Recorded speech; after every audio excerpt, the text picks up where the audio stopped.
Hello everyone. Today we talk about how to fix the up of blood sugar. We will go to settings, then we click on apps. After that we will search the app blood sugar and we click. Then we will on for stop.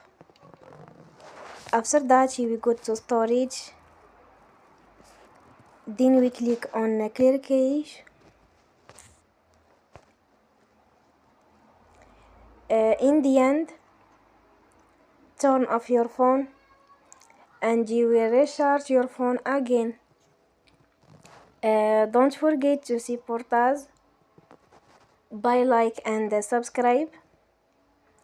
See you next time and thank you for watching.